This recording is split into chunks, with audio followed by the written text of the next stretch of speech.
Bomwe, sijui Betwe, Ukambani ikabaki nyuma, haitatendeka tena.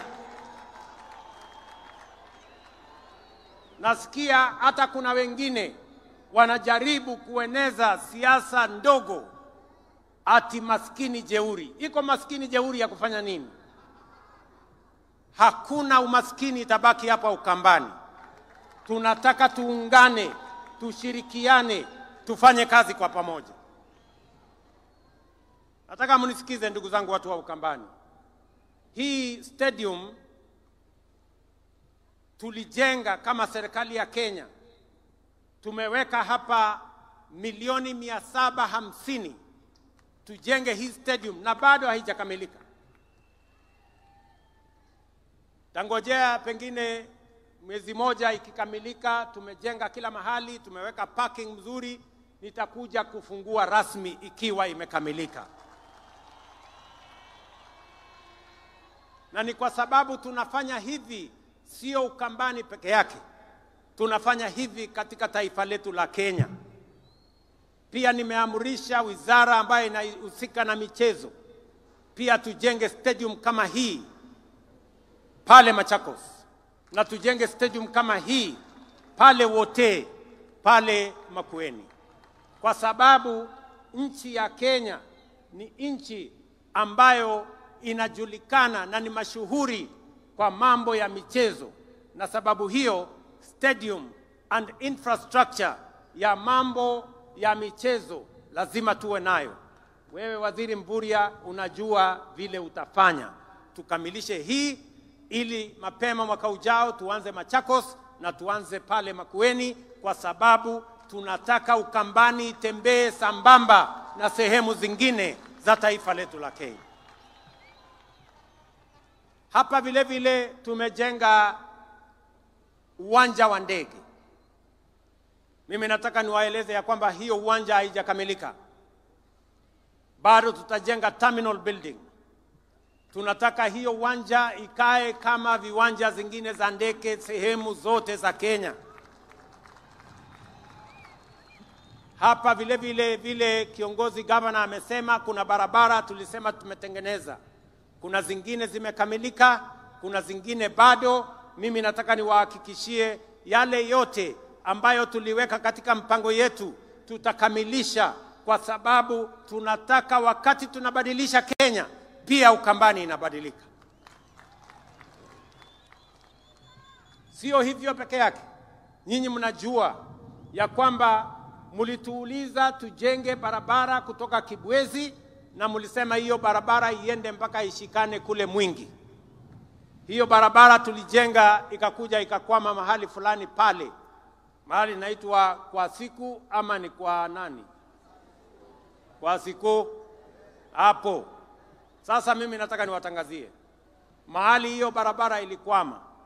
Sasa nimetafuta pesa ya kuikwamua, kujenga ifike Migwani mpaka ifike Mbondoni, iungane na barabara ya kwenda Garissa. Tunaelewana jameni?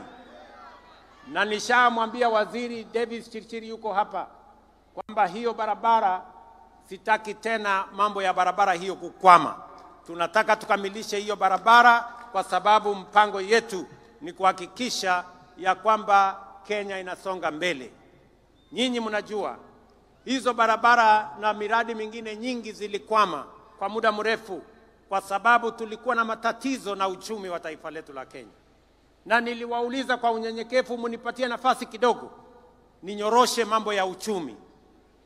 Sasa mimi nataka niwatangazie uchumi wa Kenya sasa iko steady. Na sasa tuko na mpango kamili ya vile tutasukuma mambo ya maendeleo ya taifa letu mbele. Vile vile viongozi wetu hapa walituuliza ya kwamba kuna barabara ingine ya kutoka Chuluni kwenda Zombe mpaka Mwitika.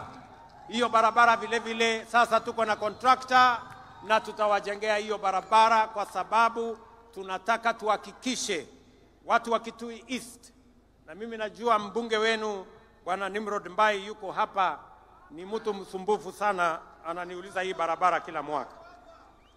Vile vile Nimeongea na mama anaitwa Rachel Nyamai ya kwamba barabara ya kutoka Ikudha kwenda Mudha mpaka Mutomo, hiyo barabara pia tuijenge, na tayari tumepata contractor wa kujenga hiyo barabara.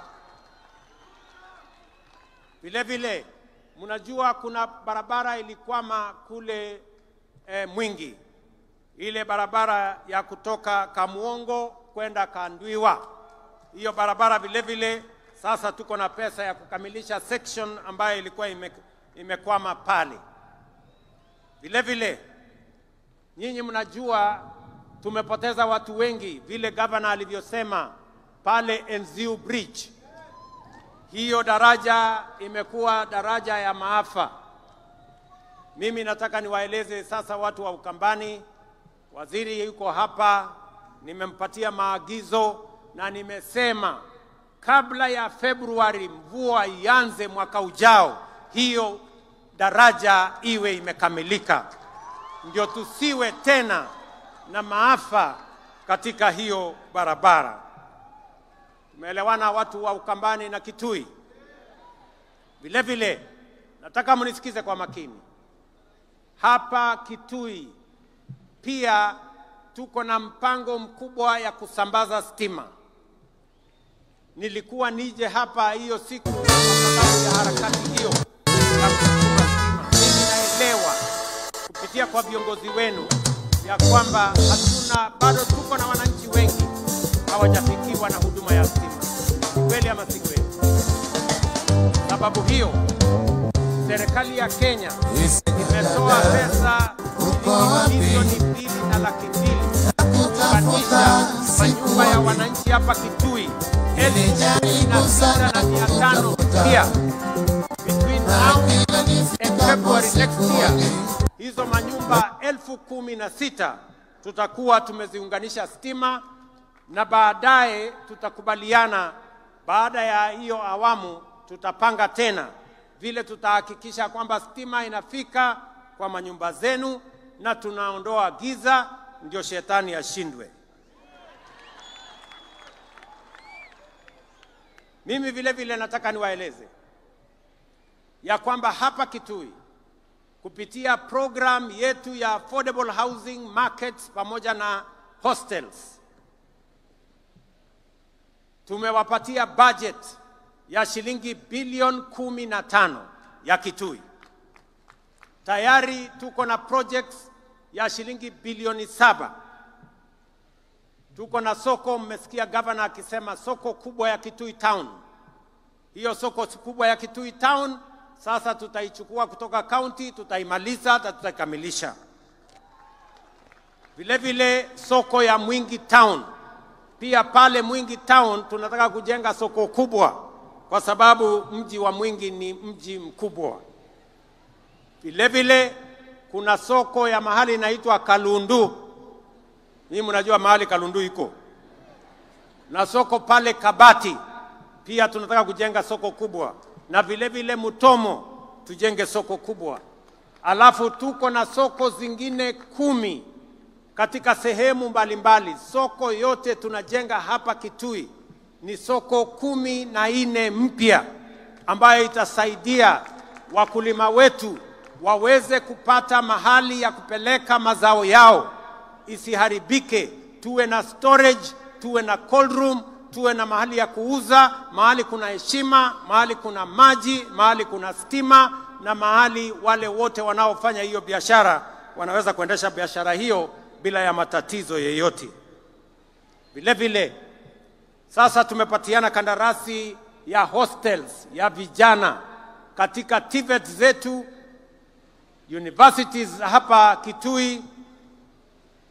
Wanafunzi 5,600 watafaidika kutoka hostels ambazo tumetangaza kandarasi na tutajenga in the next 1 year ziwe zimekuwa complete. Mimi naelewa vile vile kwamba hapa Kitui tuko na shida ya mambo ya maji. Kweli si kweli? Mnajua tuko na damu kubwa hapa Thwake na hiyo damu imejengwa muda mrefu. Mimi sasa nataka niwatangazia kwamba tumepata pesa bilioni 9 ya kukamilisha hiyo damu ya Thwake. By April, May next year, that dam will be complete na itasaidia watu wa Kitui, watu wa Makueni na watu wa Machakos. Tutaweza kupata maji ya manyumbani na maji ya irrigation. Na ili kuondoa chafu, nyinyi mnajua hiyo mto ambaye inatoka Nairobi ndio inaleta maji mpaka hapa Kitui. Pia kule Nairobi ndio tusiwaletee maji machafu. Kule Nairobi tuko na mpango kubwa ya kusafisha Nairobi River ambayo inaendelea saa hizi. Tuko na vijana karibu 40,000 wanashughulika na kusafisha Nairobi River ili maji itakayotoka kule iingie hapa Kitui, iende Thwake, isiwe ni maji machafu. Tuhakikisha kwamba mnapata maji masafi ndio tuweze kutumia manyumbani na vile vile tuweze kutumia kwa mambo ya kilimo. Vile vile umesikia kiongozi wamesema ya kwamba pia Umadam. Hii Umadam ilianzishwa miaka 15 iliyopita. Sasa hii ni aibu kidogo. Hii dam jameni, mimi nataka tumalize hii dam by next year, hata kama haijafika mwezi wa 4 tumalize hiyo dam. Hii dam haiwezi kuwa inajengwa watoto watazeeka tukijenga hiyo dam. Kwa hivyo mimi nimemwambia waziri, na waziri yuko hapa, Bwana Muridhi, mambo ya hiyo dam, whatever it takes, we must get the resources and complete that dam, kwa sababu watu wa Kitui wanahitaji maji kutoka dam hiyo ya hapo Uma.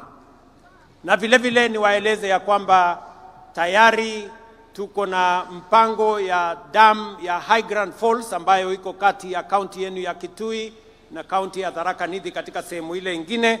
Katika zile dams 50 ambazo nimesema tutazijenga, mega dams, just like Thwake, one of them is going to be the Highland Falls Dam that we are now planning on how we are going to complete that dam. Nataka kusema mambo mawili ya mwisho. Nyinyi mnajua tumesema ya kwamba tunataka mambo ya afya isiwe ni starehe ya watu matajiri ama watu walio na kazi ama wale wako na uwezo. Tunataka afya iwe ni haki ya kila Mkenya. Na sababu hiyo ndio tumeweka mpango mpya wa universal health coverage ambayo itahakikisha kwamba kila Mkenya anaweza kwenda hospitali yeyote atibiwe na mpango wa serikali iweze kulipia gharama ya hospitali. Watu wa hapa Kitui, katika orodha yetu ama statistics yetu, watu wa Kitui ambao mumejiandikisha kwa SHA ni watu 405,000.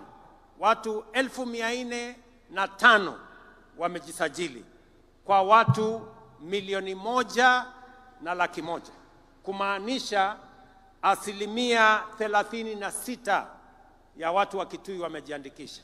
Mimi nataka niwaulize wananchi wa Kitui, kujiandikisha ni bure.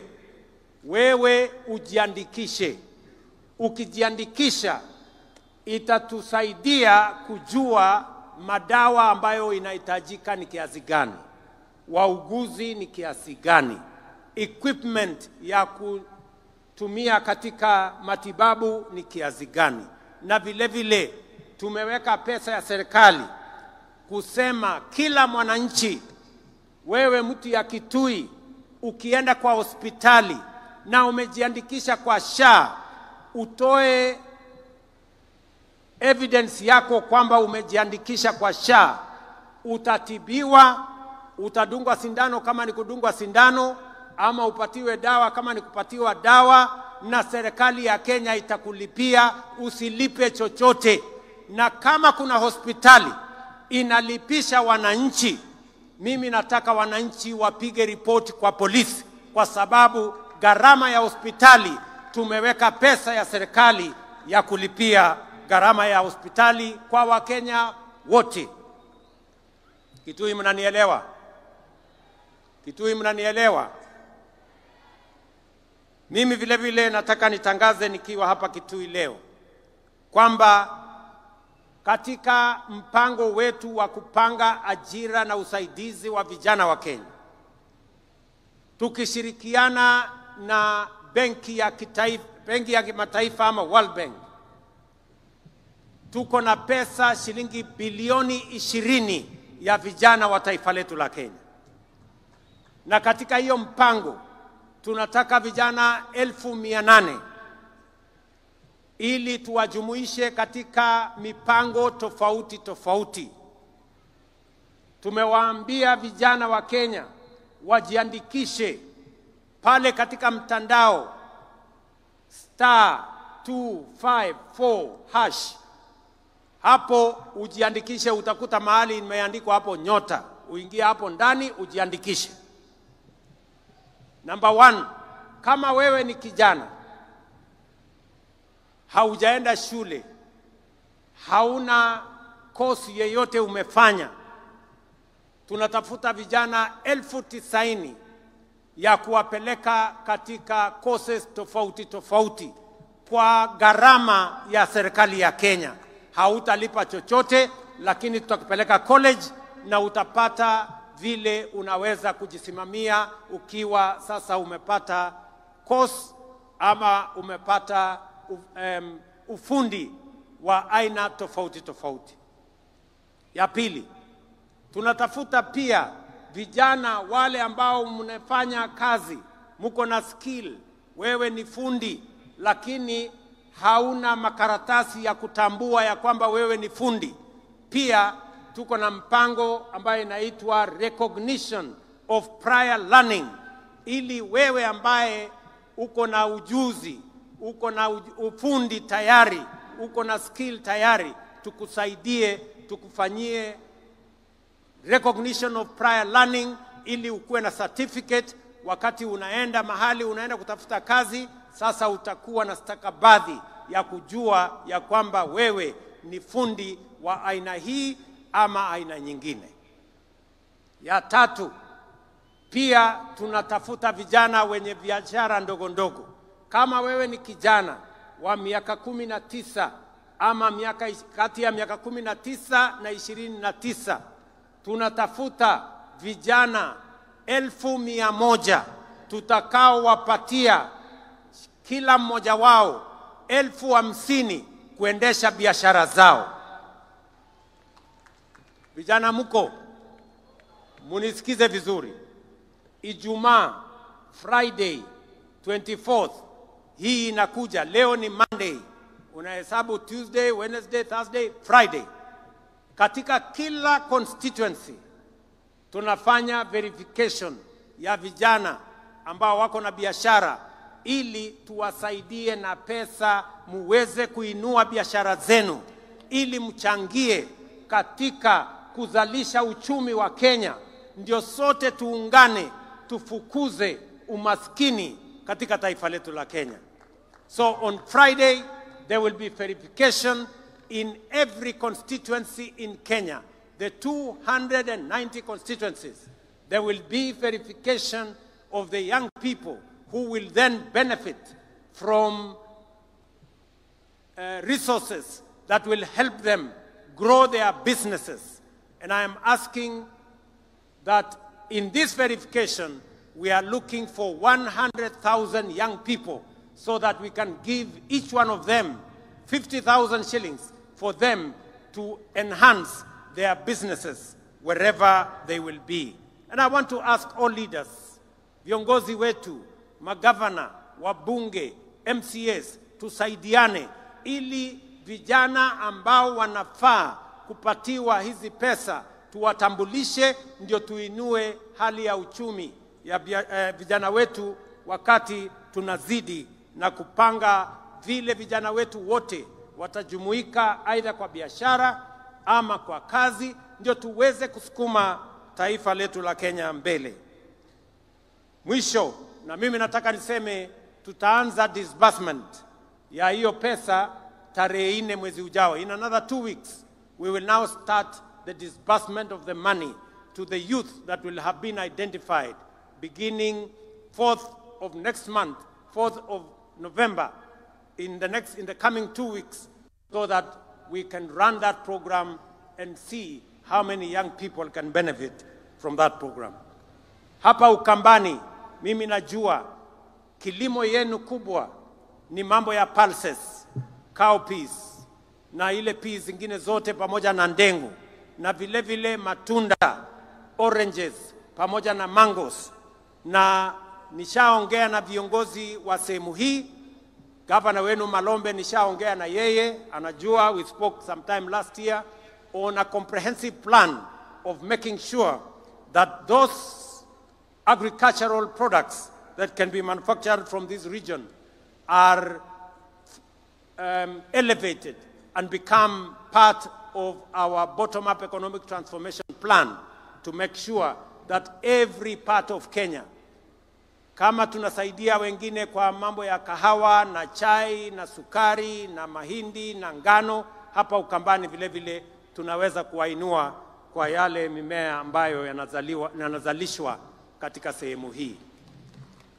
Ndugu watu wa Kitui, mimi nataka nimalizie kwa kuwauliza jameni. Na wauliza ninyi watu wa Kitui, nikiwauliza ndugu zetu wote wa taifa letu la Kenya. Imefika wakati katika taifa letu la Kenya, vile nimesema, tuwache kuagiza vyakula kutoka nje. Inawezekana tuzalishe chakula ya kutosha Kenya.